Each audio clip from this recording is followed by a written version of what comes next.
Hello,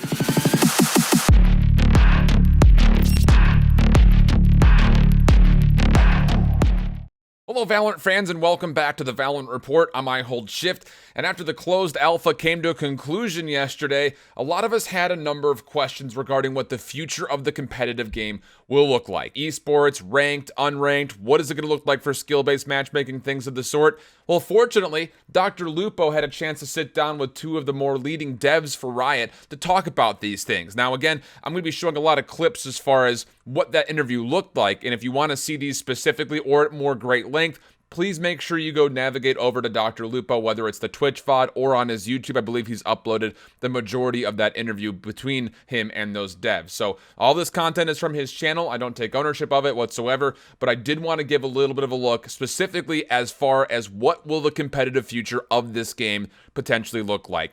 So who were the two guys that sat down with Lupo to talk? Ziegler and Supercakes, again, two high-ups in the Riot development team when it comes to working on Valorant, and here's their little introduction. If you could please introduce yourselves and tell people what you do at Riot. I'm Anna Donlin. I am the executive producer on Valorant. Basically what that means is I lead up the entire development team. I'm Joe Ziegler. I'm the game director on the team. Now, the big questions that kind of rose for a lot of people early on after our little bit of a teaser yesterday was, when does this closed beta return and for how long? We know it's coming back April 7th, but it hasn't been dictated as far as what length would we be able to play the closed beta in if you were someone who was fortunate to get a key. And beyond that, would there be more keys? Fortunately, we got our answers. Talk to me about the closed beta. How long is it going to be? And on the 7th, when more keys are released, how many keys, or how much access is going to be given to people that are watching streams? We can't tell you exactly how long the beta is going to be, but you know that we're releasing in summer. On the 7th, we're going to start pumping out more entitlements. Those entitlements are going to be more than we're today, more than double what we release today. More than double. After the 7th, we're still going to keep pumping out keys over the course of days after. So outside of this undetermined closed beta period, if we're not fortunate enough to get keys again, which I know a lot of us weren't, would there be an open beta period before the actual launch of the game? The devs shared some insight as far as why that would not likely be the case, considering the timeline that they're currently on to get ready for a summer release. Is there going to be a period where all Riot Games accounts have access to a beta before release for the game? I don't want to say no, but probably unlikely. Now, beyond that, of course, all the people that we saw that played in the Twitch Rivals and across all of Twitch and Mixer and everything, wherever you decide you wanted to watch your favorite streamer, everything was being played on PC. And the question kind of looms for a lot of people out there, would there be console support? Or beyond that, I'm someone who likes to play on a controller. Would I be able to jump in and play on a controller on maybe a PC even? The devs shared some insight as far as why they're looking to keep things mostly focused on PC, but they also explained that going to other platforms isn't an impossible reality in the future. Is there aim assist in the game? There's no aim assist. No. Do you plan on supporting controllers?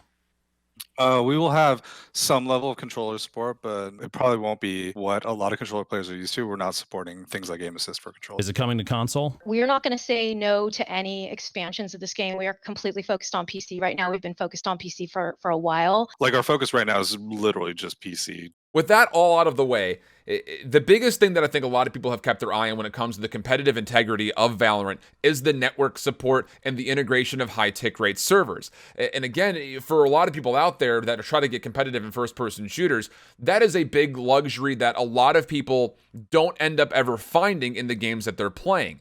So with an intensive backend to ensure player base stability and consistency, we had a lot of questions regarding what the tick rate of the servers would be, or in turn, how many times the server refreshes itself to give you a smooth setting. Talk to me about how the network backend works. Let's talk server tick rate. Let's talk network super sampling. For us, we're committing to having 128 tick servers because that ensures a very high rate of refresh on the server for us. But then there is also the question as far as server smoothing and being able to compensate for high latency based players that may be further away from a network center than maybe some of their counterparts that they're playing up against. On our side, what we did is we basically took it so that even if you're having those issues, the server basically smooths out those transitions and prediction of where you're going. And so when you're playing against them, you don't even see the difference. You just see them moving like a normal player. And we finish things off with what the hit registration is going to look like, as the client will actually exist on the server and in your own computer as well, and how the network keeps up with making sure that communication feels almost identical. So that way, in layman's terms, if I see myself connecting for shots but the server doesn't register it, how do you combat up necessarily against that? There's a version of the game that's running on the server, and there's a version of the game that's running on your client, and the network is basically sending messages between the two to make sure they're right. With our hit reg, what we wanted to do is make sure you are as close as possible on your client as you are on the server. And what we've landed on is basically something that almost is identical. So every shot that you count should be something that the server recognizes as hitting it. Now that that's all out of the way, the big question looming is, what does this mean for the competitive side of the game? We do know that there were 2 maps that were showcased in the closed alpha, but we should expect to see more. Map count at release. We want to focus on having really, really high quality maps, like lesser but much more high quality maps. I guess we've been Very out good. there saying 4 maps so far, so I think we can safely say 4 maps. Outside of that, we saw 9 specific agents, and by the devs' take, we should expect way more than 9 coming up at some time in the near future. What about hero count at release? There will be 10 when we launch the closed beta. We'll see how those go. We have a couple more kind of like sitting and awaiting. I don't know how many of those will release at launch. I don't think we're ready to confirm that, but we'll start with 10 and see how that goes. The only real thing that's real different here is the economy system is very centered off of the weapon focus. So would there be an introduction of new weapons? The devs don't seem to think that that's going to be necessarily a priority. Agents and maps, we definitely have plans to release more of. Weapons, we currently don't, unless we see specific opportunities. We will always have agents in development, and we will always have maps in development. So with things like maps, agents, weapons out of the way, now we get to the modes that we're going to see. Of course, we expected to be an unranked mode initially, but the curious thing was that the devs have led an insight to the simple fact that there will be skill-based matchmaking on launch with an intensive anti-cheat system built in when it comes to the closed beta and beyond. Unranked, does it have skill-based matchmaking as well? Yeah. For the rank side of things, we will see a rank side. What are your plans for ranked? So we're gonna have ratings, ratings and ranked. We call it ratings, but it's ranked. We're not gonna have it available. Our ranked mode, we're not gonna have it available day 1 of closed beta. It's gonna occur a couple weeks in. And the other big question mark with a lot of ranked modes is, do I have to queue up individually? Can I queue up with friends? And if so, how many can I possibly queue up with? Currently, our plans for both unrated and rated is you can queue as up to a group of 5 if you want to. As we get ready to look towards ranked and potential esports, it was revealed a little bit earlier on that there will be a rating system in Valorant. It will not go along the same silver, bronze, gold, platinum, master. Instead, this was an image that was revealed a couple of days ago from Jinx TV that show that there are different classifications and different tiers that you can run through, spanning from mercenary to soldier, all the way through veteran, hero, legend, and then at the top, you've got your mythic and your immortal. Not 100% sure as far as what the dispersal of these ranks will be, if it's a certain percentage that will only be able to qualify you for the very top, or how exactly they will categorize players, but at least we know there will be a rating system, there will be a ranked mode, and it looks like we should expect that a little bit sooner rather than later in its lifespan, closer to release. Outside of the normal ranked matchmaking, we're also looking for a lot of people that are getting involved into esports. Will there be a sustainable way to play in private matches early? And will there potentially be a replay system for us to look back at some of our gameplay so we can analyze what we did right, what we did wrong, and how exactly maybe as a team or as an individual, I could potentially be getting better? The devs had some insight to share on both of those fronts. So the Spectator System, we are planning on having a version of it at release. Like any other feature, we're going to iterate on it and add more features to it. In regards to, again, what could potentially be the other modes, well, any plan for future modes beyond what people saw on stream? Can't tell you everything. Makes sense. Let's be candid. It makes sense.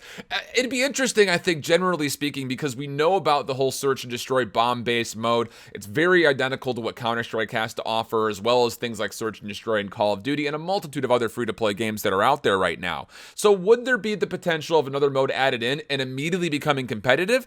I think it just depends on what the style of the game developers are trying trying to run the game with? Are they trying to core focus it on one single game mode? So far, the answer seems to be leading more towards yes than no, and anything new that gets additionalized to the game would probably just be something for fun or something to kind of keep you going and keep the game feeling a little bit more fresh. Is that to say that it's going to unqualify it from being a competitive mode in the future? Maybe not necessarily. We don't really have an idea as far as what the esports scene will look like format-wise, so anything, I guess, at this point in time is absolutely possible. But speaking of esports, is it in the future? Is Riot going to be looking at this game to try to make sure there is a sustainable system built for Valorant esports?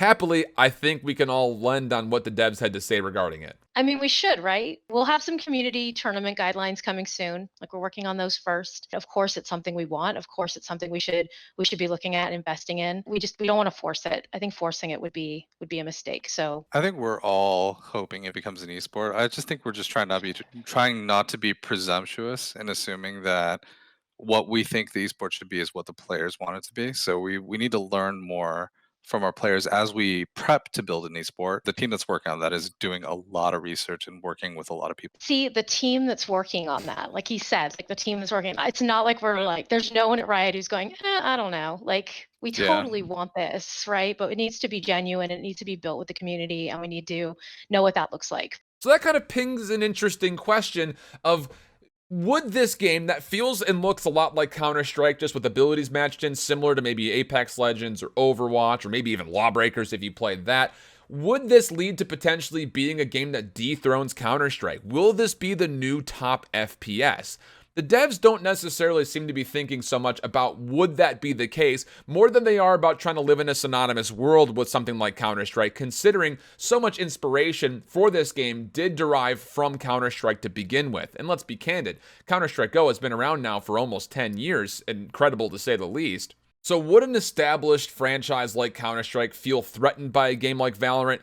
Riot doesn't seem to think so. And I mean this, like, we don't sit around and say success looks like we killed that game or we took all their players, or like, it's just not how it's not how we're looking at it. It's not about going after any particular game or any particular FPS genre. I don't want it to come across as like, we're trying to beat anybody else. That's not the goal. Our goal ultimately was to try to make the modern tactical shooter that embraces like sort of the new creativity that we feel like players bring to the game. It's an interesting take, and I'm glad that DrLupo had a chance to sit down and kind of gear some of our more poignant questions towards these two head devs. We're looking at the game from a competitive side. Will it be sustainable? Is there going to be a pursuit worth really going for? And will there be a system in place to really kind of take this very optimized game, at least as far as we've gathered, to a potential esports level? So far, the answer seems to be yes. I know personally I cannot wait to get in, but let me know what you're thinking. Get down in the comments section below. If you like this video, hit the like button first. If you want to talk with me more directly, make sure you follow me over on Twitter at IHOLDSHIFT. And beyond that, on your way out, make sure you hit that sub button. We've got a lot more Valorant esports things coming up for you guys, including potential metas for the game when it comes to certain agents